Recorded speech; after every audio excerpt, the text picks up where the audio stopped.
वह शिकार नहीं कर पाता था और जंगल के दूसरे जानवर भी उससे डरने नहीं लगे थे, उसके पास तक आ जाते थे, कभी कभी उसको टक्कर भी दे देते, उसको गिरा देते थे।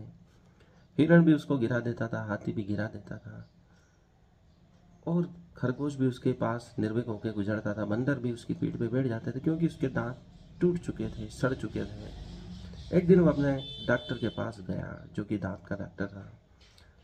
उसने कहा कि तुम्हारे दांत बहुत खराब हो चुके हैं, सड़ चुके हैं, इससे कुछ खाया नहीं जा सकता है, तुम्हें नए दांत लगाने की आवश्यकता है और भविष्य में बचे कुछ दांत बचाने हैं तो कभी चॉकलेट नहीं खाओगे, कभी बाजार की चीज़ें नहीं खाओगे, जो घर का भोजन है वही करोगे तो तुम्हारे दांत बचे कुछ बच सकते हैं, तुम कुछ खा पाओगे। डॉक्टर ने उसके मुंह की सफाई करी और नए दांत लगाए। वापस उसके दांत चमकने लगे और वह पुनः जंगल का राजा बन गया। लेकिन नकली दांतों से वह उतना शिकार नहीं कर पाता था, सिर्फ जानवरों को डरा सकता था।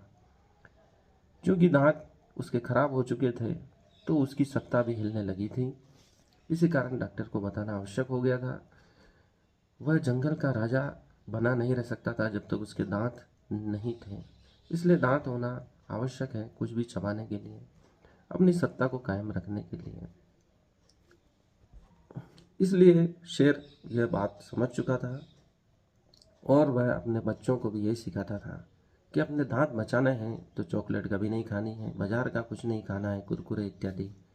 यदि तुम अपने दांत बचा पाओगे तभी जंगल पर राज कर पाओगे।